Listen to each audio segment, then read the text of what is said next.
A propósito de la culpa, podríamos citar a Elizabeth Lucas, quien la divide en dos tipos, la culpa real y la culpa irreal. Pero para Goodman se divide en la culpa justificada e injustificada. Entonces, para hablar de culpa en términos de Lucas, se requieren de dos condiciones básicas. Uno, que la persona pueda elegir libremente. Y dos, que pueda reconocer el sentido de lo bueno y de lo malo. Los problemas existenciales, hoy aquí, en Vivir con Sentido.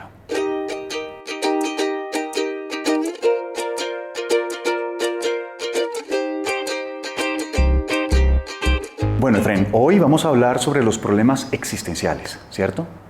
¿Y quién puede ser el mejor invitado para este tema? Pues nuestro invitado hoy es Juan Pablo Díaz del Castillo, que nos acompañó en el primer programa de Vivir con Sentido y que actualmente es el coordinador académico de los programas de logoterapia que tiene SAPS. Bienvenido, Juan. Gracias, Efraín, por la invitación. Gracias, George, por la invitación nuevamente. Con mucho gusto, Juan. El que es caballero repite. Eso ¿no? dicen, ¿no? Eso dicen. Exactamente. Muy bien, Juan. Empecemos por definir otra vez, porque es bueno ponernos en contexto, ¿qué es el sentido de la vida para ti? Mira, el sentido de la vida es un tema del que se ha venido hablando durante mucho tiempo. Lo aborda la filosofía, pero principalmente vamos a hablar de cómo lo aborda Viktor Frankl. Y Viktor Frankl, de la manera en que lo aborda, tiene que ver con el sentido propio de cada vida. Es decir, está hablando de la vida de cada uno, del sentido de la vida de cada uno de nosotros. No es que la vida tenga un sentido para todos, sino que está hablando de el sentido de la vida de tu existencia en particular. Y es una experiencia que es tanto emocional como cognitiva, que tiene que ver con sentirte que estás haciendo algo en este mundo, como que te sientes partícipe y que estás dejando algo, podríamos definirlo de esa manera, ¿no? Que te da una identidad, te da una coherencia y sobre todo que te está permitiendo dejar una huella, ¿no? Que te hace ser único y irrepetible, diría. Perfecto. Efraín, ¿y para ti? ¿Qué es el sentido de la vida? Para mí es el tema central, es decir, no de gratis nuestro programa se llama Vivir con Sentido, claro, porque es que atraviesa lo que tú quieras, es decir, la gente que le encuentra un sentido a su trabajo tiene mejores rendimientos, tiene más productividad, menos intenciones de renuncia, se enferma menos. Si le encuentras sentido a tu vida, tienes una salud mental mejor, te recuperas más rápido de los posoperatorios, tienes una vida mucho más saludable física y mentalmente y te daría datos todo el tiempo. El tema del sentido es ¿para qué estoy hecho? ¿No? ¿De qué se trata esta vida que estoy llevando? Y nuestro tema de hoy pues es que estamos realmente pasando por una época en donde mucha de la gente que pide ayuda en psicoterapia no está pidiendo ayuda porque tenga problemas psicopatológicos. ¿Algún trastorno de personalidad? No, nada, sino problemas de la vida. Es decir, que tienen todo, pero no tienen saborcito, ¿no? No sé qué hacer con mi vida, no me hallo, no me encuentro, me desconozco, no sé para dónde voy, o han perdido algo valioso. Ahora, a veces en la psicología, más recientemente y mucho más en la psiquiatría, se quiere psicopatologizar absolutamente todo. Es cierto. Entonces, si tú tienes un duelo porque se te murió alguien, es posible que eso sea un diagnóstico y que haya que psicopatologizar. Esa es una de las críticas que se le ha hecho al DSM-5. Así es, cuando son problemas de la vida. Es decir, si alguien se pone triste y se pone muy mal porque se le murió alguien querido, pues ese es alguien normal. Si alguien se divorcia y hace crisis, pues ese es alguien normal. El anormal sería el que no le pasara eso. Entonces, cuando hablamos de problemas existenciales y del tema del sentido, estamos hablando de muchísima gente que no tiene problemas psicológicos, pero que necesita a alguien con quien conversar. O gente, como pasa en países como Suecia, que la soledad los está matando, ¿no? Y que decimos, ok, ¿cómo es que estamos viviendo para que experimentemos esta vida con soledad, con angustia, con vacío? ¿Cómo dotamos la vida de sentido? Claro. Juan, ¿en qué momento se pierde eso? Mira, yo creo que muchas cosas tienen que ver con la cultura de lo que se va aprendiendo. Muchas veces los conceptos psicológicos se vuelven populares y se pierde realmente lo que se quiere decir.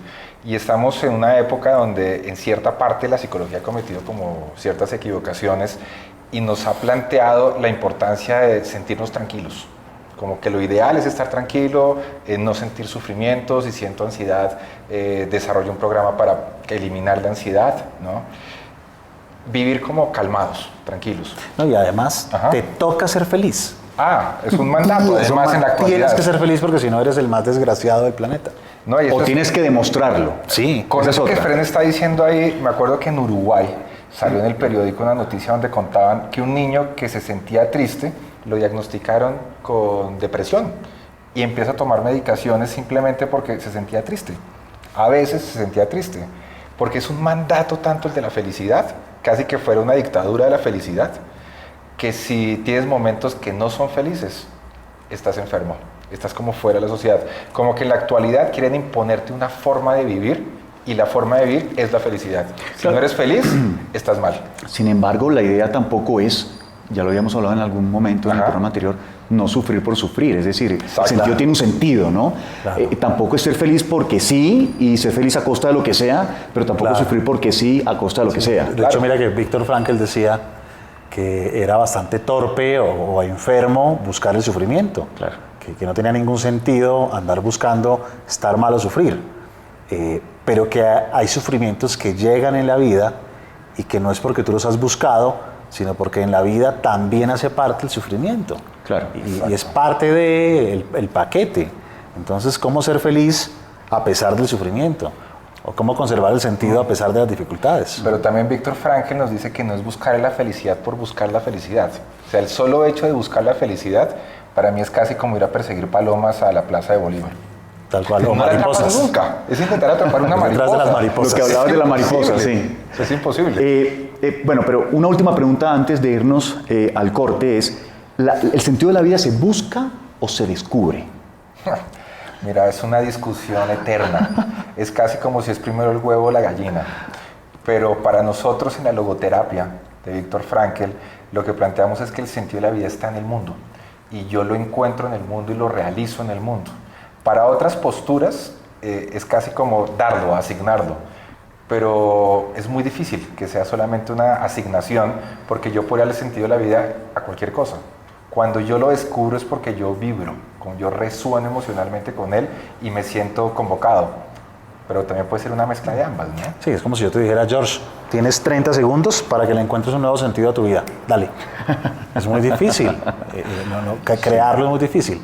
Creo que hay que descubrirlo y a partir de eso se va construyendo un sentido más amplio. Yo creo que la persona que piensa que se crea el sentido de la vida es porque no se da cuenta que antes ha Exacto. tenido el impacto. Correcto. Ok. Bueno, ¿qué les parece si hablamos de la culpa, pero después del corte? ¿Vale? Muy bien. Ya volvemos.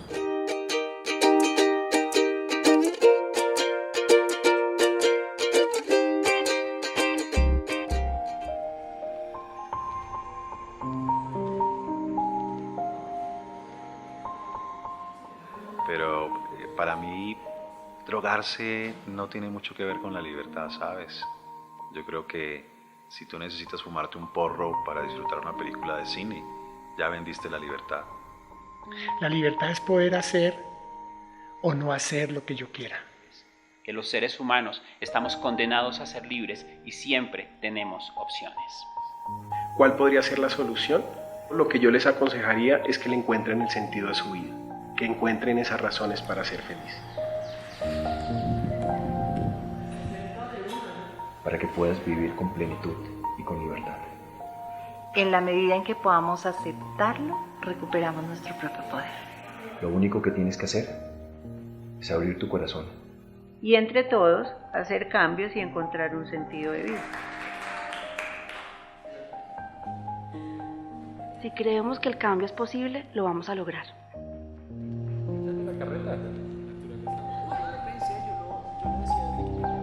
Estamos en ese sentido mejorando la sociedad. La libertad es poder decir, no vuelvo al infierno.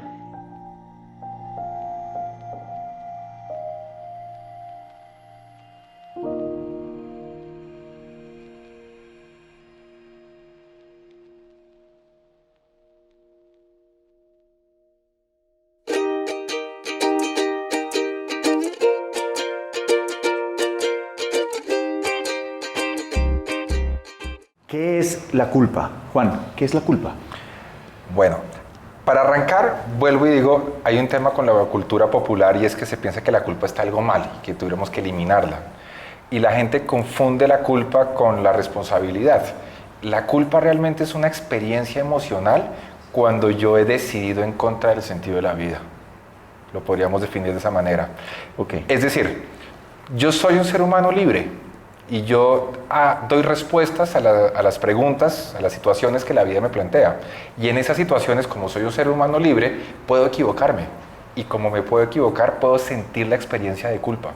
Entonces la culpa te permite generar cambios, te permite darte cuenta del error que cometiste y poder cambiar. Si no existiera la culpa, imagínate lo terrible que sería vivir sin culpa, ¿no? Lo que pasa es que hay culpas de otro estilo. No hay gente que siente culpa por cosas que no son, claro, no ha decidido, ¿no? Es diferente. Exactamente. De eso es lo que habla, por ejemplo, Elizabeth Lucas, donde tipifica la culpa irreal con la real, ¿cierto? Hay una culpa que es evidente y que es real y que verdad está pasando, y hay una que nos inventamos por medio de la neurosis que nos da o que tenemos. Efraín, ¿cómo son esas dos culpas? ¿Cuál es la real y cuál es la irreal? Mira, la culpa es una reacción emocional natural ante la equivocación. Si tú te equivocas en algo delicado y no sientes nada, pues eres una persona muy rara. Es decir, tú tienes culpa real cuando actúas en contra de lo valioso. Si tú agredes a tu pareja o cometes una deshonestidad y te sientes culpable, eso habla muy bien de ti. Si tú te sientes tranquilo por haber cometido un delito o por agredir a alguien, pues tú eres un tipo muy raro o muy peligroso. Entonces la culpa real no es algo malo, sino más bien es algo que se convierte en motor de cambio, y muchos de nosotros nos hemos hecho mejores seres humanos fruto de nuestros errores. El problema es la culpa irreal, que es cuando te sientes tú culpable frente a una equivocación que ni cometiste, ni controlaste, ni tenía que ver nada contigo, como cuando alguien está deprimido y se pone mal si llueve o no llueve, o siente culpa por algo que no estaba bajo su control ni nada, y esa culpa es la que por supuesto hay que trabajar y eliminar, pero la culpa real siempre va a ser un motor de cambio, ¿no? Y no debemos dejarnos maquillar por esta reacción a veces contra la religión o la tradición judeocristiana, que entonces empiezan todos a plantear, no, la culpa no, la responsabilidad, como si la culpa fuera algo malo, cuando la culpa no es mala en sí, la culpa es, y es una respuesta natural ante una equivocación. Mira, yo creo que nos hemos dedicado tanto a eliminar el tema de la culpa, que, por ejemplo, ahorita se está viviendo mucho el día de no más con las mujeres, ¿no? De la no agresión a las mujeres. Y yo creo que muchas veces la no experiencia de la culpa y la misma negación de la culpa no hace que las personas cambien y hagan ese cambio en el respeto hacia las mujeres o hacia las otras personas, ¿no? Porque como sentir culpa no está mal, entonces yo no la siento. Es que generalizan, ¿no? No, generalizamos la palabra. Ajá.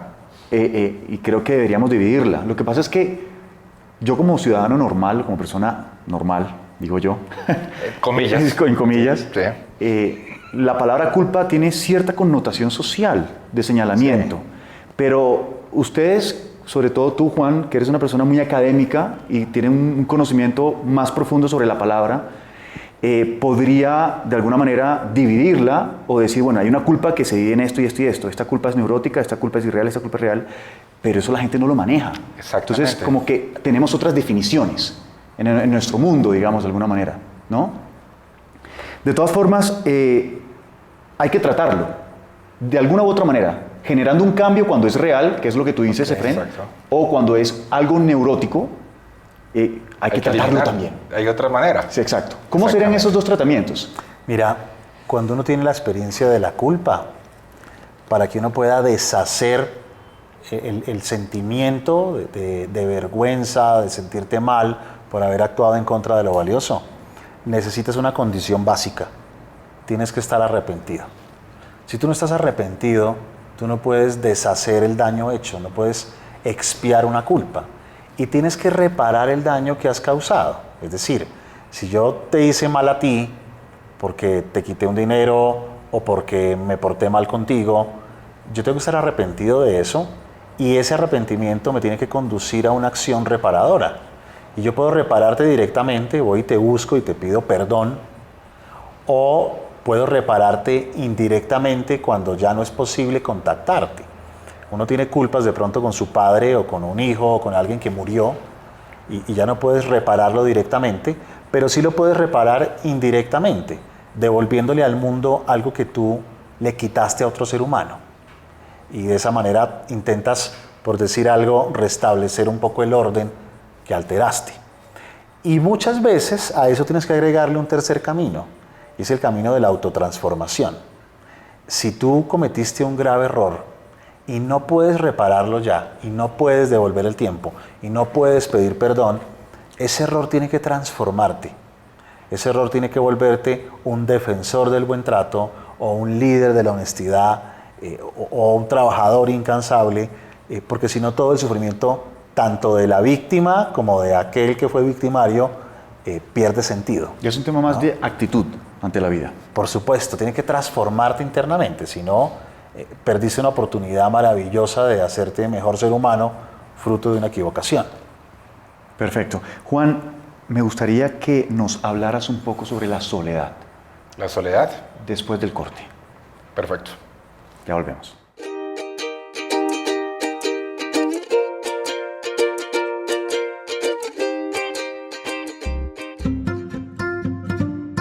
¿Qué es Te Apoyo? Te Apoyo es una iniciativa que integra digitalmente 2 décadas de trabajo con menores de edad y padres de familia. Pero, ¿qué hace Te Apoyo? Nuestros hijos nos piden un permiso como: mamá, me están invitando a la finca de Juan, todos vamos a ir, ¿me das permiso? Yo soy la única que nunca la dejan salir, y muchas veces no sabes cómo responder. Ahí apretamos el estómago, fruncimos el ceño y mentalmente se nos cruzan un montón de pensamientos. Y algunas veces damos por sentado acciones que creemos son obvias y pasamos por alto algunos puntos de la comunicación que pueden ser no tan obvios. Recordemos que somos generaciones diferentes. Entonces, muchas veces sentimos amenazada nuestra autoridad ante los cuestionamientos de nuestros hijos. Y para evitar explicaciones o razones de por qué no daremos un permiso, usamos una frase muy común. Porque yo soy su papá y mientras usted viva en esta casa, hace lo que yo diga, generando en los jóvenes un sentimiento de rechazo. El problema es que sin darnos cuenta podemos deteriorar la relación con nuestros hijos y los dejamos expuestos a peligros reales como el consumo del alcohol, la sexualidad y drogas en edades tempranas. Durante estas 2 décadas hemos recogido información de los temas más sensibles en la educación de los adolescentes. Así, no daremos por sentado nada obvio, ni dejaremos al sentido común una actividad que es nuestra responsabilidad como padres. Te Apoyo te dará herramientas y el conocimiento necesario para poder tomar una decisión adecuada y dar argumentos a tus hijos del por qué sí o no les vas a dar un permiso. También te vamos a retar para que por medio de tareas logres explorar la vida de tus hijos, darles apoyo y sentido. Que miremos juntos áreas que no se veían antes, ya que por el trabajo y la falta de tiempo, a veces olvidamos revisar. Así, estaremos más en contacto con ellos y fortaleceremos su entorno. Por último, si tienes dudas sobre su sexualidad, cómo poner límites, bullying u otros tantos riesgos a los que están expuestos, podrás consultar directamente a uno de los principales expertos para que te den una respuesta. Y así, seremos padres más seguros y tendremos hijos más felices.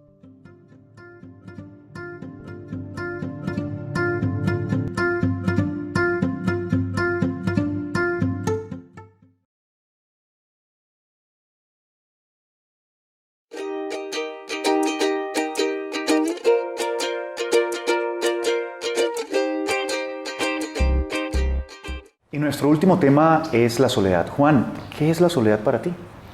Bueno, para hablar de la soledad es importante diferenciar entre la soledad, entre estar solo, ¿no?, y también el concepto de soledad, digamos, filosófico. Digamos, voy a arrancar un poco desde ahí.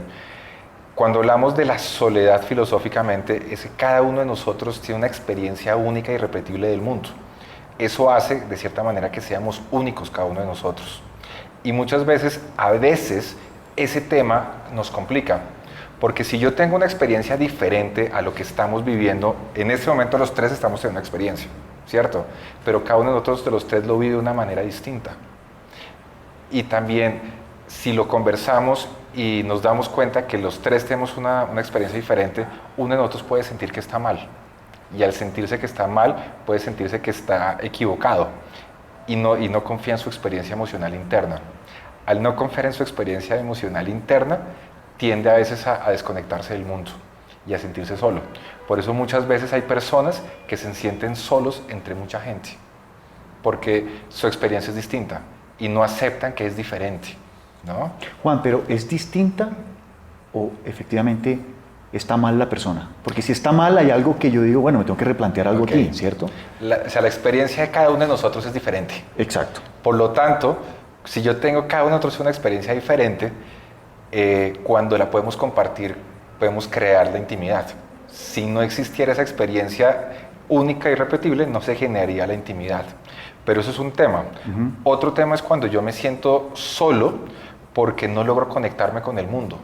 Tal vez puede ser que al no conectarme con el mundo fácilmente porque estoy cerrado emocionalmente, no me toco, no me dejo tocar por el mundo y para no sentir esa angustia que se produce. Claro. Entonces muchas veces mi experiencia me hace aislarme y sentirme que no estoy conectado con los demás, porque creería que como que todos son diferentes y tiendo a alejarme. Entonces por eso me siento solo. ¿Es común, Juan, o esto pasa en alguna clase de personas específicamente? Pues yo diría que la gran mayoría de la gente tiene esa experiencia, pero logran darse cuenta que tienen cosas en común. Okay. ¿No? Cuando yo estoy alejado y me aíslo, que ya es una cosa diferente, tiene que ver, también puede ser con la personalidad, son personas que tienden a alejarse, a aislarse, que no quieren estar cerca de la sociedad porque no les interesa de pronto relacionarse, ¿no? Aunque culturalmente está creciendo, es decir, tú vives en un edificio y no conoces a los vecinos, ¿no? Tú estás en una reunión y estás en el celular. Yo puedo estar abrazado con mi pareja y sentirme muy solo, o puedo estar en el Polo Norte y sentirme muy acompañado, ¿no? El mundo sí te impulsa al individualismo. La cultura, ¿no? La cultura muy de que estamos por esta... Es muy irónico, ¿no les parece? ¿no? Además por el tema de las redes, la globalización, la tecnología, que hace que uno se sienta supuestamente más cerca, pero no. Tenemos muchos países del primer mundo que el valor supremo es la individualidad. Y resulta que encuentran una persona en el apartamento de al lado muerta hace 2 meses y nadie en el edificio se dio cuenta. O que la gente termina suicidándose y nadie reclama su cuerpo, porque ni los hijos y la sociedad del mundo va así. Los cuartos de los hoteles, la gente viajando de una ciudad a otra. Hay un tema cultural en donde se valora mucho el individualismo, pero va en detrimento de la conexión con los otros, porque tú puedes tener una experiencia de soy yo y soy único, pero si no te vinculas con los demás, exacto, vas a vivir muy mal. Claro, pero ¿cuál es el problema? ¿Qué es mal? En que tú existes gracias a que yo existo. Me explico. Si tú estuvieras solo en el mundo, no sabrías que tú estás o que tú existes. Tú sabes que existes porque hay un otro que te reconoce. Así es que en la medida que no estés vinculado con nadie, te secas. Esto va a sonar un poquito burdo, me perdonan el ejemplo, pero es como una mujer que va a amamantar. Si no da todo lo que tiene para darle a otro, pues le da mastitis. Entonces le duele, se pone duro, se va enfermando. No de gratis, la gente que poco se vincula, la gente que tiene bajas redes afectivas, enferma más. Es un tema de salud, somos seres vinculantes, seres sociales. Esto del individualismo es una versión ahí que hay en ciertos países, pero la realidad es que somos mamíferos, ¿no? Tenemos que alimentarnos del otro y necesitamos del otro para sobrevivir. Hay otras especies que nacen y el mismo día ya están corriendo. Nosotros nacemos y dependemos del otro durante un periodo importante de la vida. No estamos diseñados para vivir en soledad. Así es, qué duro, a veces, o qué fácil. Juan, ¿qué podemos decir de la soledad? ¿Cómo podemos tratar esto? Aquí la gente nos está viendo, los padres de familia, la gente que nos está escuchando siempre, pues se pregunta, bueno, la gente que es individual, o tengo un amigo, tengo mi hijo que trata de ser individualista, o se cierra, o es poco sociable con las personas, ¿tú qué les podrías decir como para ir cerrando el programa? Yo creo que es importante, hay personas que necesitan la ayuda. Yo creo que la ayuda terapéutica funciona muchísimo porque parte es ayudarlo a que la persona pueda abrirse al mundo. Parte de romper esa experiencia de soledad tiene que ver con la posibilidad de permitirse relacionarse con otros y poderse sentir reconocido por los otros. Como decía Efren, tú existes porque yo reconozco que tú existes. Y muchas veces es ayudarlo en ese espacio a que empiece a darse cuenta que sí puede existir desde su propia experiencia, ¿no? Y es parte de lo que se trabaja. Aprender a ser reconocido, ¿no? Es parte del trabajo terapéutico que tenemos que estar realizando con esas personas, ¿no? Y algo un tanto preventivo para los papás. Claro. Hay que llevar a los niños a cuanta piñata y fiesta los inviten, acompañarlos, hay que apoyar los proyectos de asociacionismo, desde Boy Scouts, grupo de música, grupo de teatro. Los niños que crecen con bajas habilidades sociales o que les cuesta vincularse son niños mucho más vulnerables, pero a veces provienen de papás que tienen los mismos déficits de relacionamiento. Entonces le toca a los papás hacer un esfuerzo importante para que sus hijos puedan hacerlo diferente y esto vaya moviéndose. Ok, Efren, unas últimas palabras. La gente que nos está escuchando, nos está viendo. ¿Qué les puedes decir? Miren, los problemas existenciales son parte de la vida, papás y público en general. No hay que medicalizar la vida. Obviamente puede ser que un medicamento a alguien le ayude en alguna oportunidad, seguramente, pero no hay que medicalizar la vida. No hay mejor prevención en salud mental que una vida plena de sentido. Muy bien. Bueno, este tema que lo definimos como los problemas existenciales, yo también los podría llamar como los impulsadores existenciales. 3 grandes temas. Juan, muchas gracias por haber estado con nosotros. Gracias por la invitación. Una vez más, y esperamos que estés con nosotros en un próximo programa, que va a ser así. Perfecto. Efren, gracias. Muchas gracias. Nos vemos. Muchas gracias, Juan. Chao. Gracias por la invitación.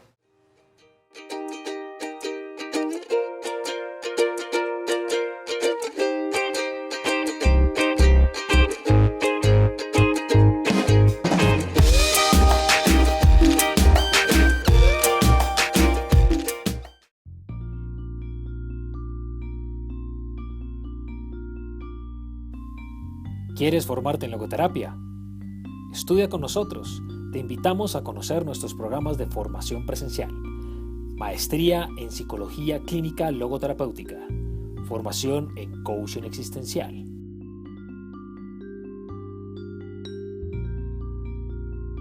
O accede a los programas de formación online. Ingresa a nuestra aula virtual www.saps-col.org/aula virtual. También podrás acceder a nuestros talleres de formación para potencializar el sentido de tu vida. Ingresa a www.saps-col.org e inscríbete a todos nuestros programas de capacitación. SAPS, Sociedad para el Avance de la Psicoterapia Centrada en el Sentido.